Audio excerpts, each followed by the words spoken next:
Right, ladies and gentlemen, good afternoon. Hope you enjoyed your lunch. Welcome to the FCC. Before we start, a couple of quick housekeeping notes. Please turn your mobiles off. Just to remind you, tomorrow we have another event, slightly different from this one. It's taught by Johan Nylander and his book on Mongolia, that emerging economy. And so that one is, there are still places available. So please sign up there. We also have the FCC Journalism Conference coming up on May the 24th, on May the 4th, sorry, for early career journalists, other journalists. If you are actually a journalist, a member or not, that is a very worthwhile event to sign up to. Also, if you are a member, I'd just like to remind you, if you haven't filled in your questionnaire, the survey, please do so. And if you're not a member, and I'm really pleased to see so many guests here today, if you're not a member and you would like to join the FCC, it is incredibly easy. You just need to pick up a form and basically the proposers, you just need to know somebody who is a member, so you can basically just contact either Matthew or me and we'll sort out the rest. But that means that you don't just get to have this highlight of the FCC year of listening to Matthew, but you get to become a part of the home of informed debate and witty banter. So we look forward to welcoming some of you as members. Well done. So it's a great pleasure to welcome back to the FCC for our regular Formula One event, Matthew Marsh. The fact that we have a sellout audience today confirms that Matthew needs no introduction, but just in case any of you are unfamiliar with him, he brings a wealth of experience of Formula One as a broadcaster, journalist and sponsor hunter, as well as having had an illustrious career behind the wheel, including winning the Porsche Carrera Cup Asia in 2004 and being the first Hong Kong driver at Le Mans. So Matthew, welcome back. Now, when I started preparing for this event, I thought we'd be bemoaning the fact that Max Verstappen had just won his 10th race on the trot, but obviously that was all turned on its head on Sunday. But it hasn't really been the on-track action that has seen Formula One generate more column inches than ever before, has it? Now, we are not going to ask you to comment on the details of the issues that made Christian Horner front-page news, because there are legal implications. But the amount of coverage... Doesn't mean I'm not going to say anything. Yeah, the amount of coverage that's been generated has been phenomenal. The specialist press has tried to stay a bit focused. I mean, Autosport, Verstappen wins amid Horner scandal, but they couldn't avoid it. But the mainstream media has had an absolute field day. I mean, and you know, you can tell it works. It sold newspapers. I bought 2 newspapers. Yeah. You got the Telegraph here. I mean, when did you last have a Formula One team principal on the front page of the Telegraph rather than some despot or jilted Tory party wife or something? And then, of course, you had, going to the sort of really extreme, The Guardian ran a story entitled, "Are You Keeping Up with the Car-Crashians?" With Jerry and Christian on the front page. And Marina Hyde in The Guardian, she wrote, "Races happen around the world, ideally in grim autocracies." and the same guy has won pretty much all of them for quite a long time now. Oh. Formula One has never been more boring or more popular. Gosh. Now, Matthew, what has been the impact of all of this on the sport? And I was trying to find her in the paddock at Melbourne, but I couldn't find her anywhere. I don't think she goes to races. I mean, that's the problem, isn't it? Yeah. So we've got millions of new fans. I mean, is there something to be said for washing your dirty laundry in public? I wouldn't know, Tim. I'll leave that to you. But I think, I mean, the point about that, what's the journalist's name? Marina Hyde. Marina Hyde. I'm sure she's informed, but maybe she hasn't been to a Grand Prix, because I think that's an important point. I just read something just now. The Australian Grand Prix, this is 2023 numbers, 37% of the fans that were there were first-timers last year. And it's the Drive to Survive effect. And, well, in fact, I'd like to do, if I can, because I did this last year, but I didn't then, I'll do it, and I'll do it properly, which I need to ask some questions of the audience. Who in the room considers themselves to be an F1 fan?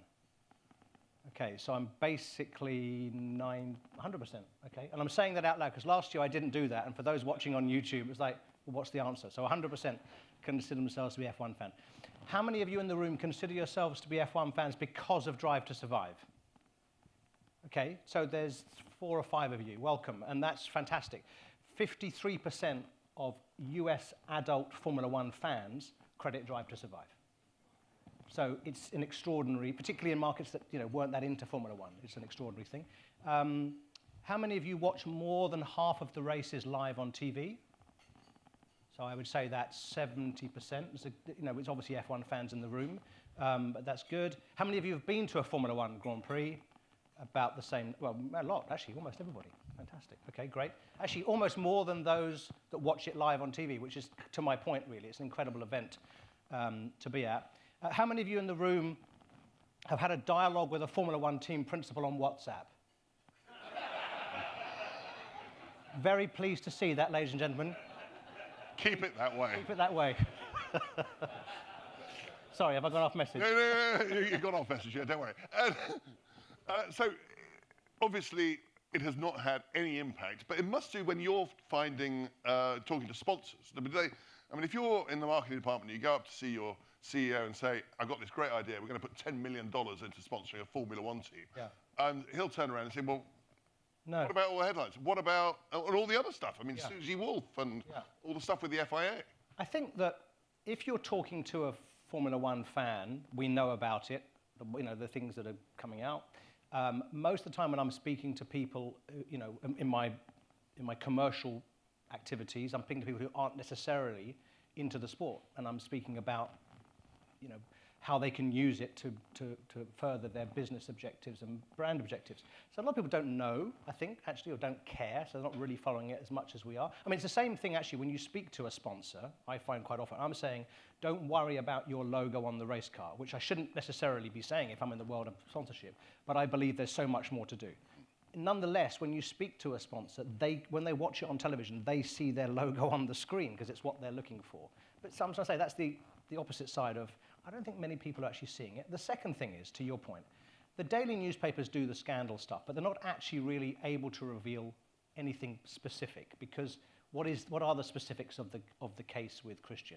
We don't actually know. Just so we just cover that topic. What we do know is, as I believe, from having spoken to a few people in the paddock who do the journalistic work of every day asking questions, there has been a power struggle. Previously, Dietrich Mateschitz only owned 49% of the company, but had an agreement he would run the race team. When he died and it changed, the Austrian side wanted to start, it seemed, to take control, and the other side didn't want that to happen, actually for good reason. It works really well when you don't have corporates running a sporting operation. And there was a bit of something, and all the stuff basically you've read, I believe, is what's basically happened. And they tried to throw Christian under the bus, because the reality of Red Bull Racing is it's Team Horner.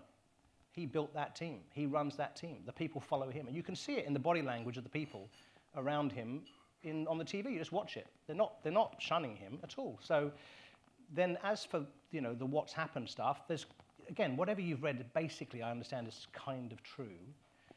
But the point is that the specialist media know the details, I believe, because that's why they haven't thrown him under the bus, because they've looked into it and said, yeah, silly boy, but not terrible, hasn't really done anything bad, shall we say. Their opinion. Mm-hmm. Thus, they say who's done something bad is the person who's revealing somebody's private text messages. So there is this power struggle going on. And how's it going to play out? The Thais still control 51% of the company. Yeah. It might just be that little bit more, but it makes the difference. Do you see this actually coming to an end? It was a bit quiet last weekend, thank God, but this is going to go on for some time, isn't it? There's lots of opinions, but Joe Sayward, who we both know and love, he's been, I said this I think last time, he's been at every Formula One Grand Prix since 1988, which is a serious commitment, or a psychological issue. COVID. Yeah, exactly, incredible. And often drives in his Toyota Prius to them. Obviously not Melbourne, the ones in Europe. But he's the kind of person you just watch, he's always walking around the paddock talking to everybody. And his opinion, by the way, he has a kind of consumer-facing, if you like, online magazine you get on the Monday morning called Grand Prix Plus. Grand Prix Plus. It's a subscription, because it's kind of a sales pitch for Joe, but I believe in him. And he's got a business one, which I read. It comes at 3 p.m. European time, called Joe Sayward's Business of Motorsport. And you can either have it with a coffee, or as I've discovered to my enjoyment, it's just about the right length to enjoy with a gin martini. And because he covers everything. Anyway, his view basically is it's kind of going to be business as normal. they're going to leave the team alone. It won't necessarily be spun out, but that certain people might exit stage left, handed a pistol, metaphorically, to go and deal with themselves towards the end of the year, so they're not around for next season. And, you can imagine that they might be Austrian in nature.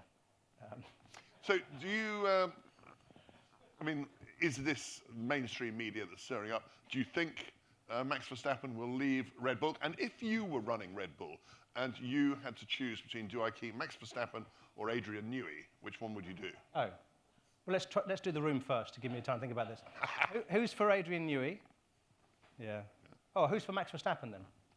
Yeah, okay. That's loyalty, madam, it's loyalty. But I think it's Adrian Newey, isn't it? Because, great drivers need great cars. So, there you go. I think he would be very foolish to leave. Damon Hill won the World Championship in '96 at Williams and didn't stay the following year because he didn't get the contract. But I think what he should have been saying to Frank was, you don't need to pay me next year. Rather than, I'm now a world champion, Show what me have you done for me lately? Yeah. I think it should have been, and it's easier to say that now, and I'm not sure what he would say about it, but because he could have won the '97 World Championship. And you need to be in the best car.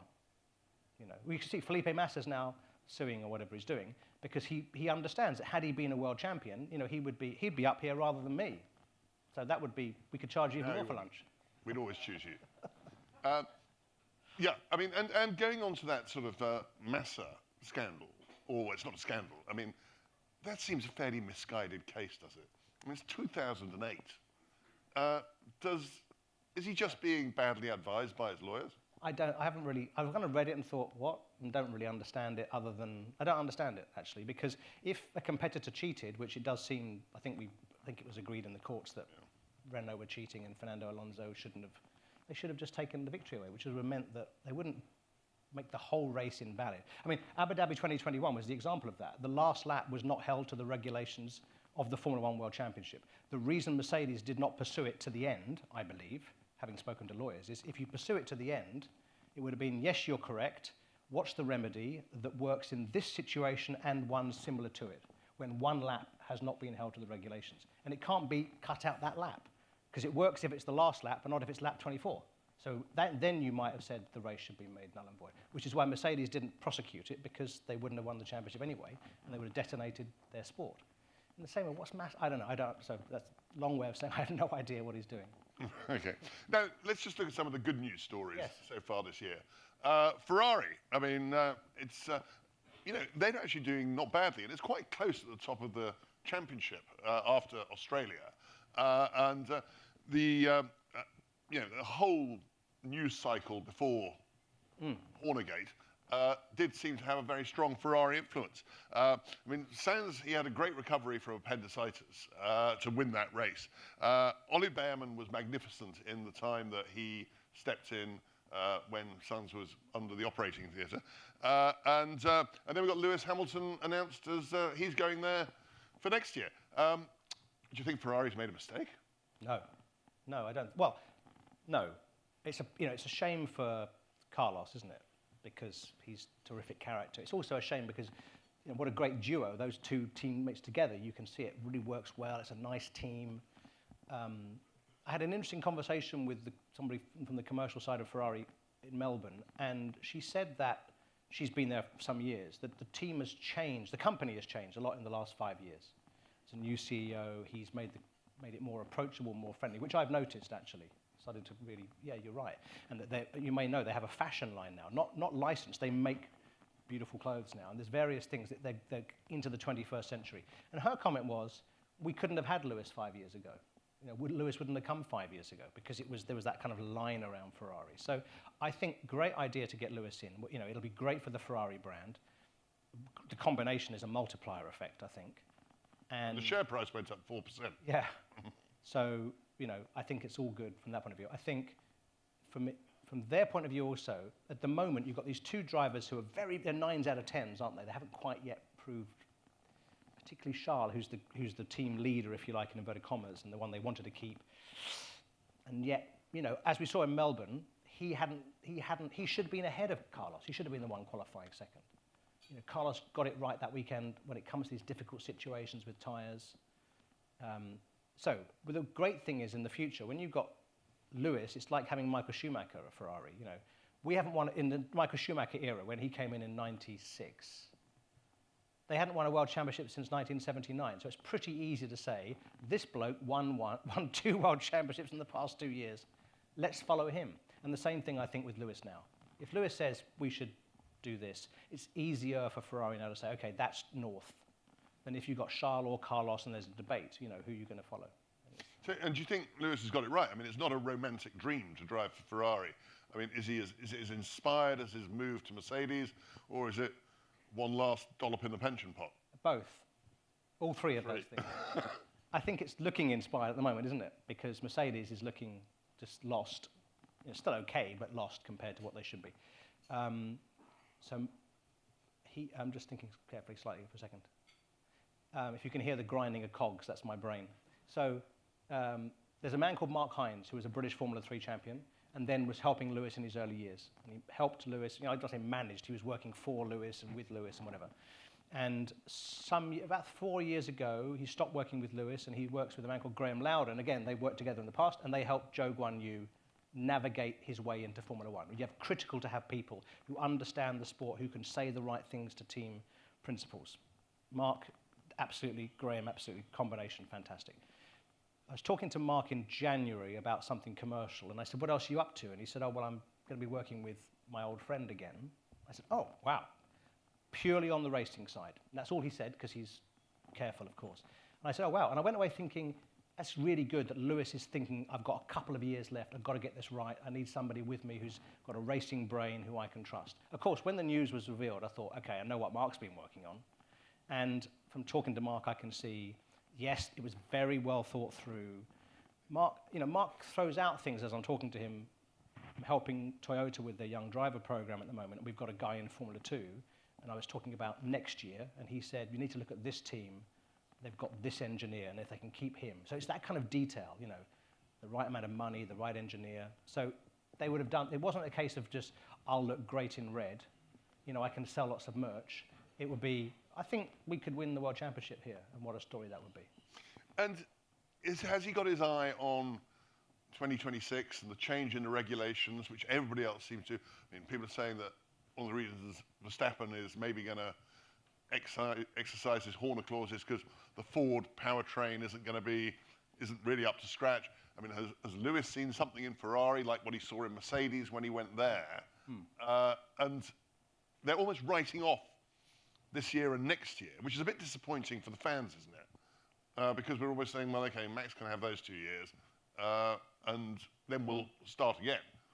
And I think it might be that Lewis has written off early on 24, because he would have got the insight, directly and indirectly, it's not looking good, you know, I guess. And then, plus Ferrari is looking good. You know, you look at the back end of 2023, it was a pretty compelling time with Charles getting all those pole positions, and they're running, and they knew what their problem was, which was tyre degradation. So I think it was actually logically one. You know, I almost always get these things wrong. This is why I'm here today, because it's actually a comedy lunch, as you know. So, you know, I was asked about, do you think Lewis is going to go to Ferrari? And I said, never.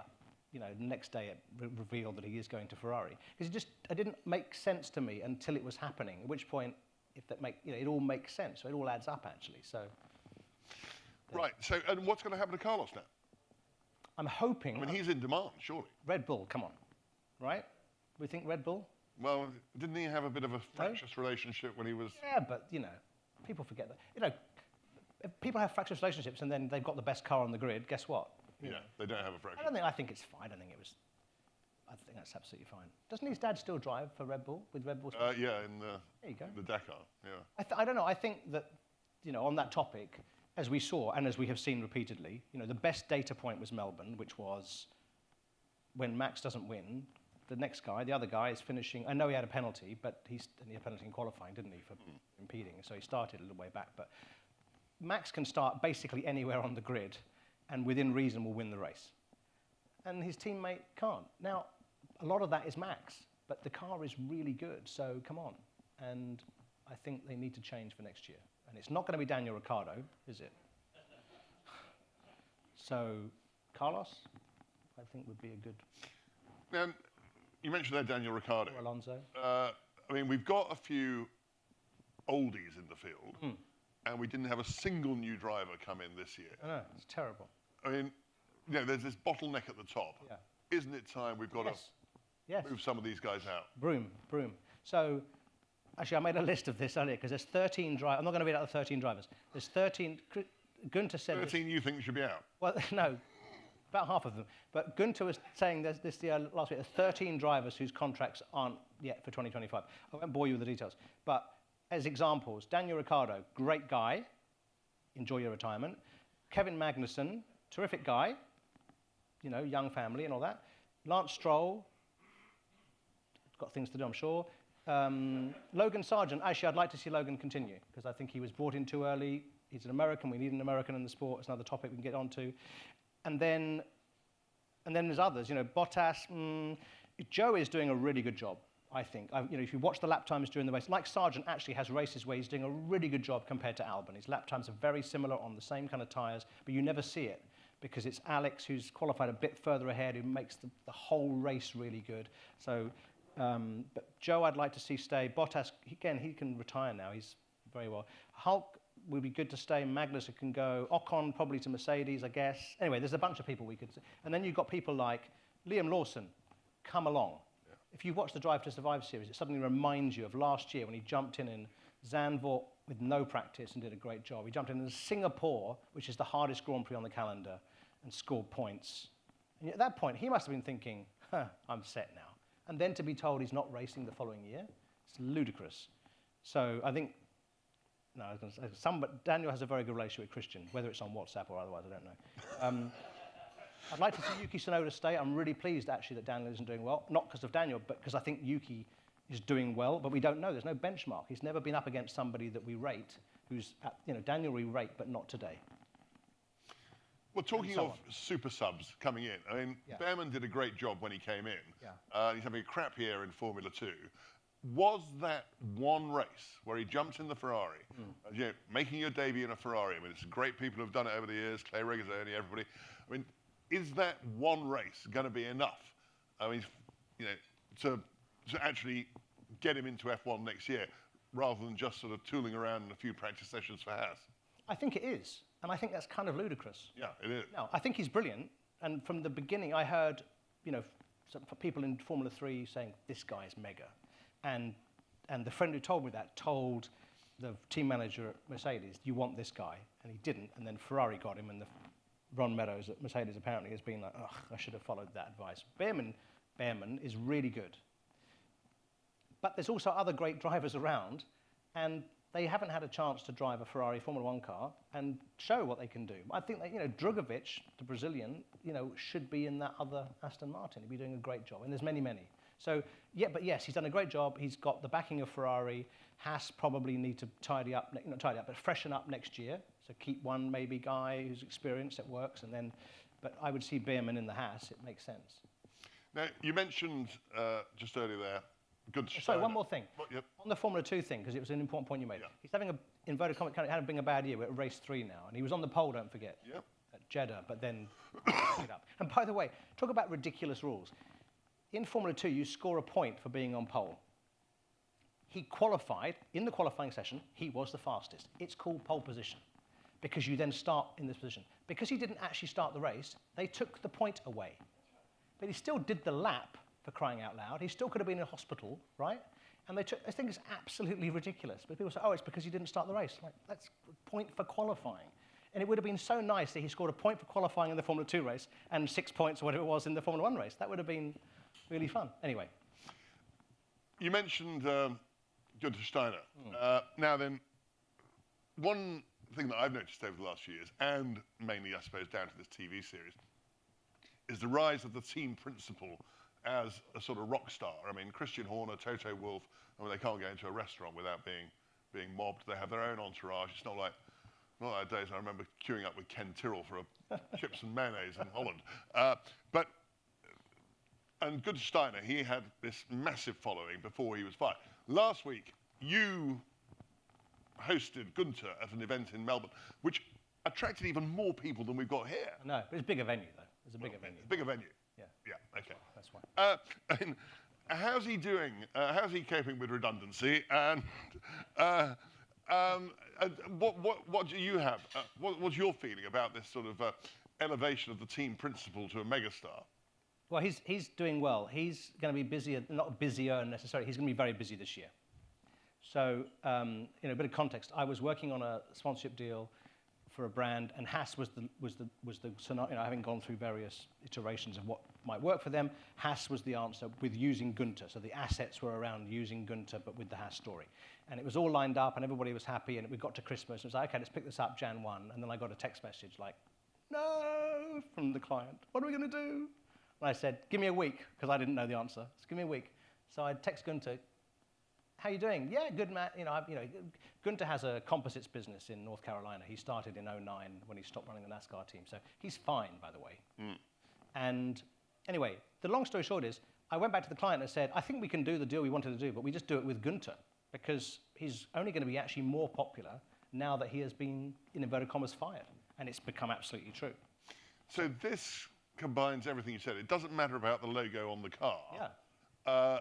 And it's phenomenal that a sponsor was attracted because of the team principle. Yeah. Not the team, not the drivers.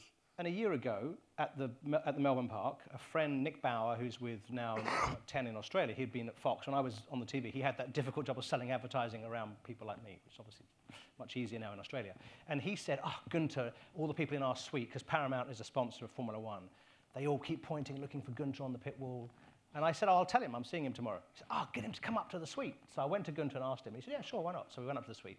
And it was great. People just love Gunter because he's this character.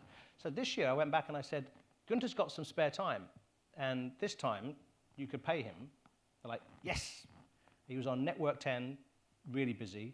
He was doing some stuff in the suite. Then they came back and said, since we've announced you, we've had lots of media requests. Do you want to deal with them, or we'll manage them for you? You can come to a studio and we'll manage it all for you. So he arrived Tuesday lunchtime out of Adelaide.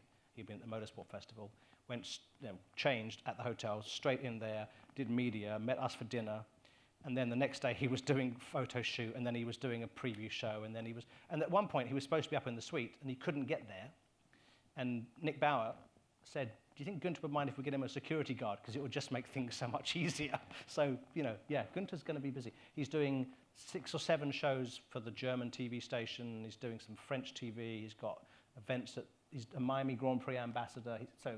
And all of these multiply the effect of his fame, essentially. So, but it's unlikely there's going to be somebody of similar ilk coming in. Because, all of these new guys are generally from a technical background, a data background.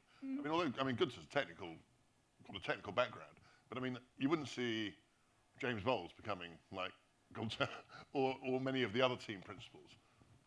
No, and I think the difference between Gunter and the others is that Gunter was, a lot of the stuff on Drive to Survive was he wasn't being directly filmed or interviewed. He was on the pit wall saying whatever he was saying. He was on the phone to Gene, right? And the other and because he doesn't care, he still to this day hasn't watched Drive to Survive. He says. Well, he says everything else truthfully. Okay. He said, of course, people have showed me clips, but I haven't watched it because I don't want to. Then I know I'll start acting, and that's the insight. By the way, Gunter is as you can imagine, seriously intelligent, smart man, and I say that because the persona on TV is happy-go-lucky, swears a lot, but he doesn't actually. He's doing that when he's on a pit wall with that's what we all would do. So he's not managing it. Whereas you see now, unfortunately, with Drive to Survive, as it's become bigger and bigger, there's 100 million views of each season now. It's the top 10 show on Netflix. So, people like Toto and Christian Horner and Zach Brown, they're bound to be watching it and thinking, how do I manage how I look? It's the right thing to do. And therefore, they don't have that authenticity because they're not being authentic. But when you talk to somebody like Zach Brown about it, he will openly say, right, that was staged, that was... No, I don't ask him. I've got 7 minutes when I'm with him, so I'm not going to waste time of saying, how are you? Or indeed, how was Drive to Survive? He's a busy man. But no, he did. There is a thing in Drive to Survive where he had something about texts from Lawrence Stroll, and it was in the context of, in the show of the fight for the championship. But the reality, I believe, was he'd made a comment in a press conference about we have 2 drivers in our team fighting for points. And he didn't mean it quite as you know, about the fact that one of the drivers at Aston Martin, but he started receiving text messages pretty fast thereafter, I think, I imagine. Right, now when you were here last September, you were quite... Which, by the way, Ian mentioned this to me, that I am the lucky charm for Carlos Sainz because he'd won the Grand Prix in Singapore. There you go, and Russell crashed. Oh. Yeah, so you're a curse That's as well. your part, Ian. I'm doing the lucky stuff for Carlos. Now, when you were here last September, before that event, you were quite adamant that Formula One didn't need to expand the grid beyond the current 10 teams. And we didn't have, like we talked about, we didn't have any changes to the driver lineup this year. 5 teams are dependent now on the scraps if something goes wrong with the top 5, like we saw in Melbourne. So I've always been an advocate for Andretti coming in, and for, you know, I remember the days when you had 36 entries and pre-qualifying and everything. Has your mind changed about the need to have that 11th team? My mind has changed. It's not so much that I think we need it. I just think it might be good, actually. Before I was like, do we need another team? But I think there's a few things. One is, as I understand it, Cadillac, which is, you know, have said that GM coming in with Andretti, and have said we're coming into Formula One.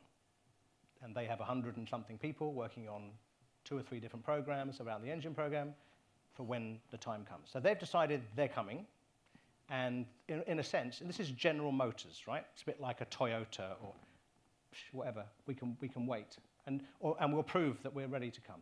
I think Andretti, got it wrong in many ways. You know, led by Andretti rather than led by General Motors.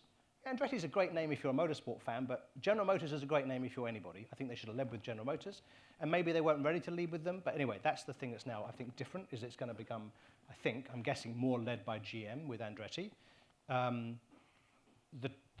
I had this thing about garages. I was completely wrong about it. The more I've looked at, actually, there are plenty of garages for 22 cars. Okay, no problem with that. We need an extra 2 seats for these young drivers that are now being developed in the junior formulae. 1,200 more jobs, probably.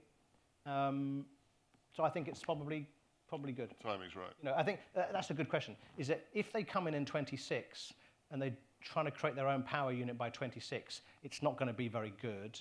So should they be aiming at 2030 or midway? I don't know. That's the timing. But overall, I think it could be good actually now. Now, Formula One's going back to China after quite a lengthy gap.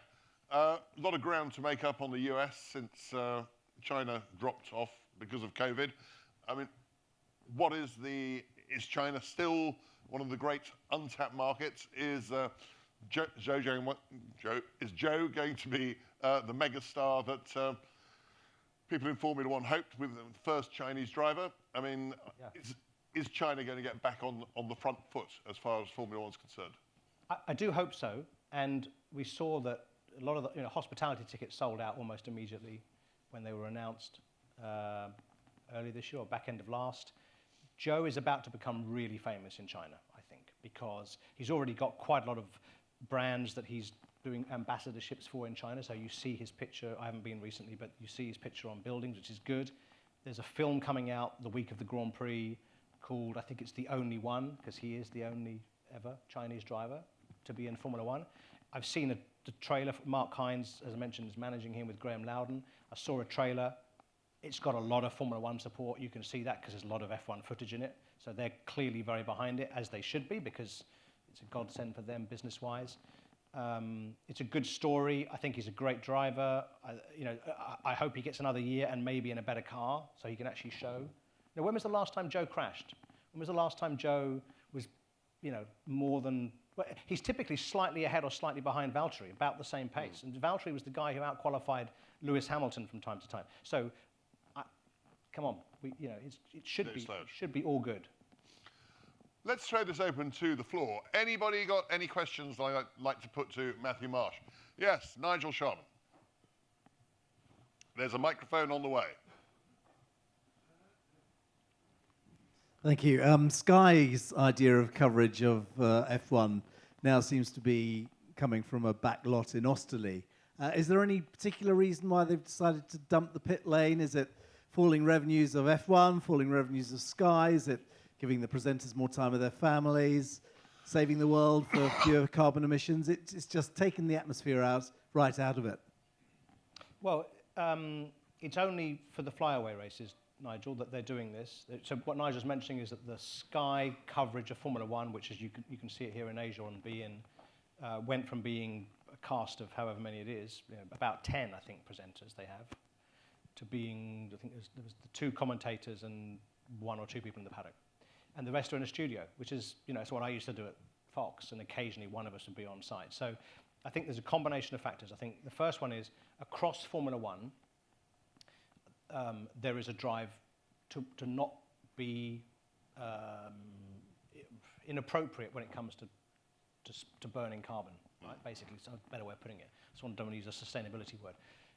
And so I think actually it's quite sensible. I think it was a good move. They said, look, let's see if we can do without going to those 3 races and have just the same crew as almost every other TV company in the world, by the way, that has 3 or 4 people on site. And they had the very nice studio.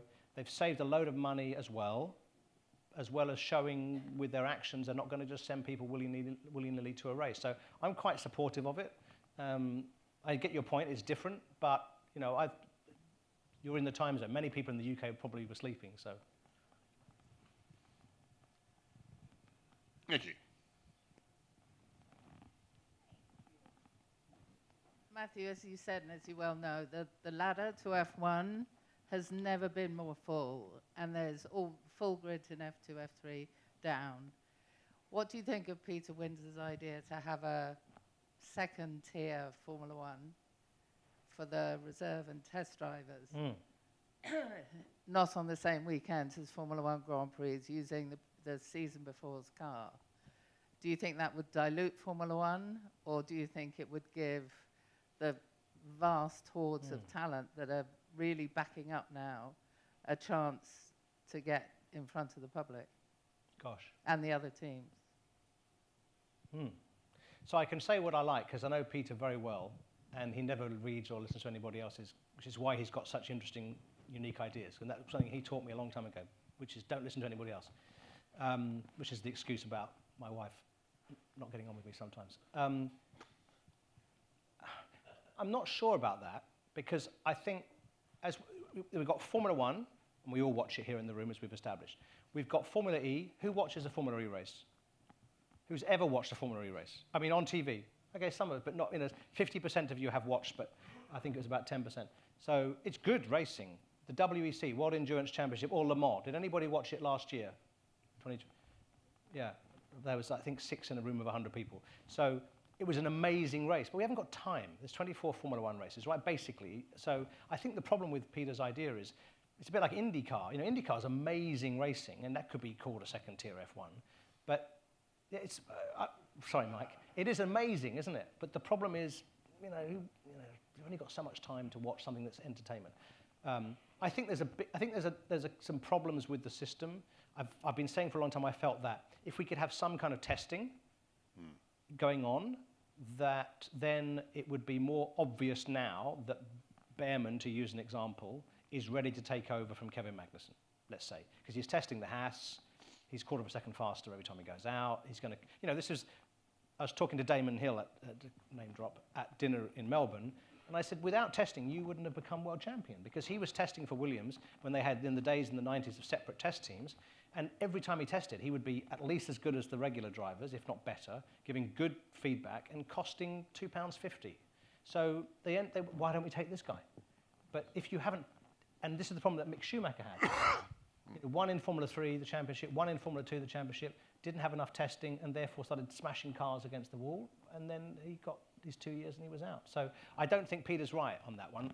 Don't tell him I said that. But of course, what I mean, Peter's right, but maybe an alternative is, can we just have testing? We've got teams making profits now. So couldn't we, something like that, I think. No?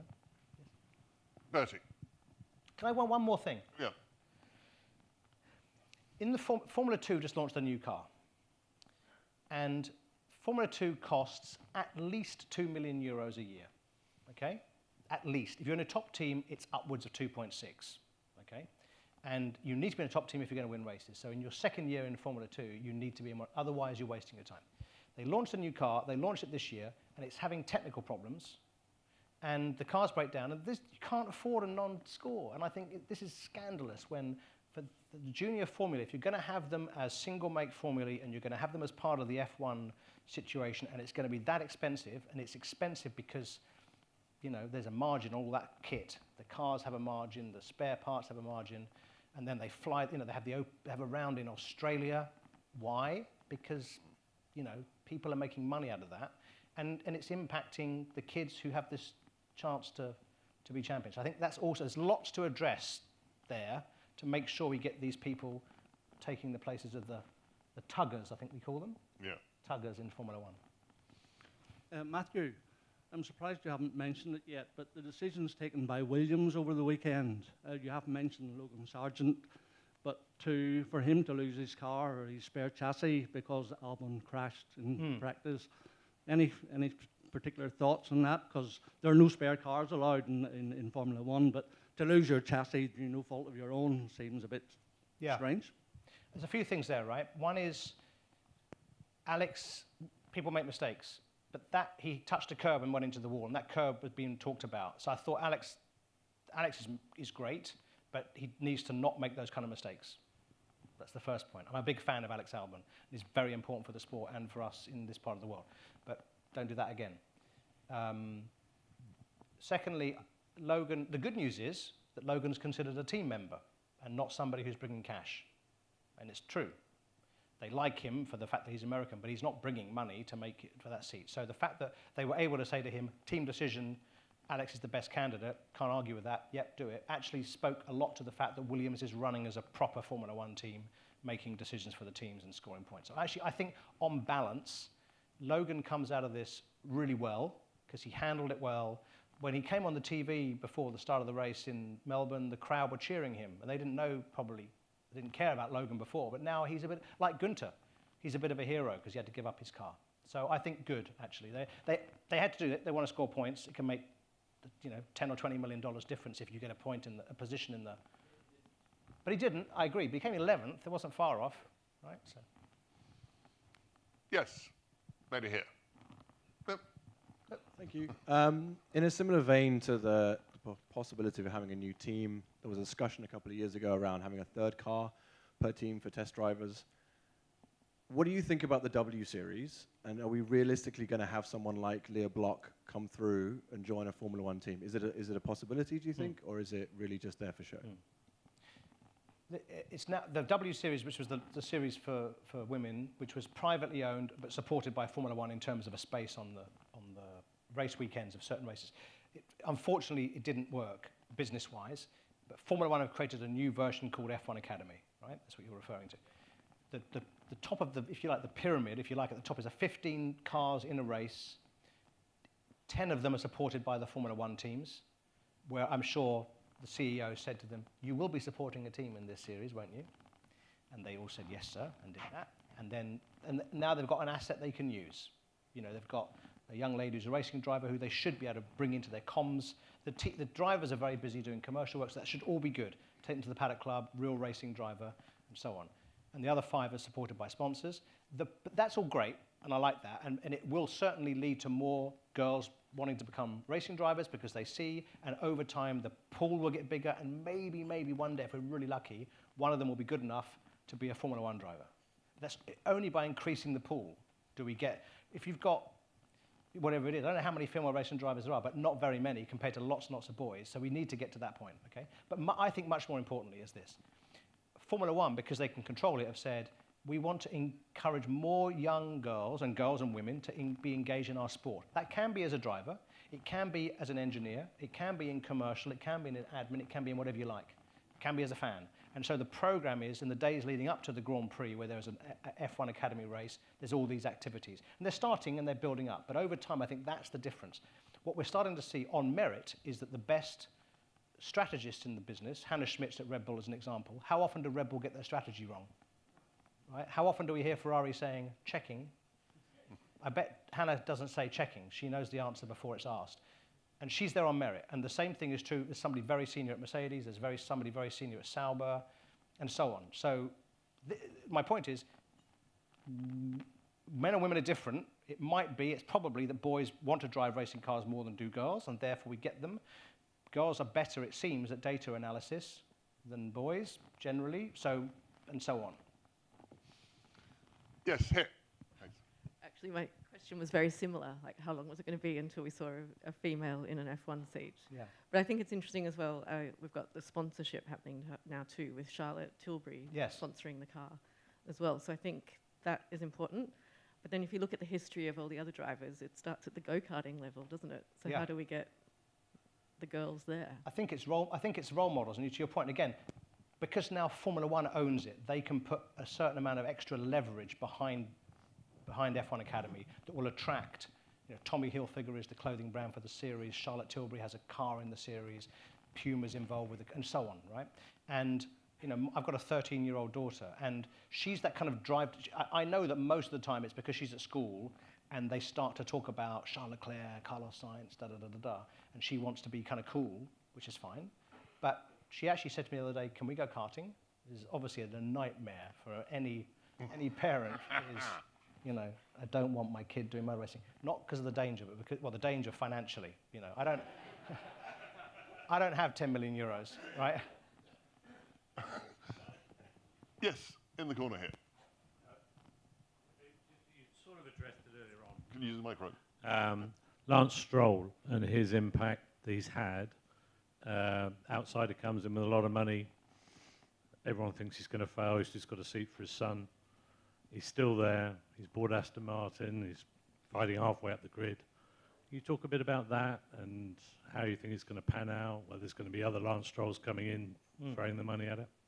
So I think there's two distinct topics. I think there's the father, Lawrence Stroll, who's done an amazing job in his previous businesses, made a lot of money, generally been successful, so don't bet against him. He's bought a car brand. I think brand is the important part of that topic.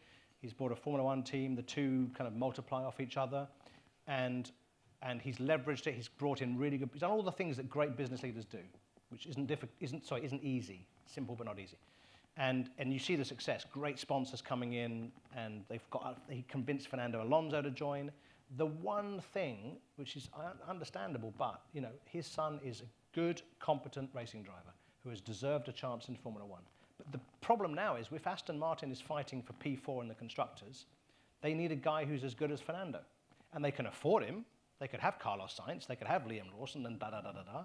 So, there's nothing wrong with Lance as a racing driver. Perfectly competent, great in low downforce, low grip conditions. But they shouldn't be wasting points there. So I hope that answers the questions. One more. Yes, over there in the back.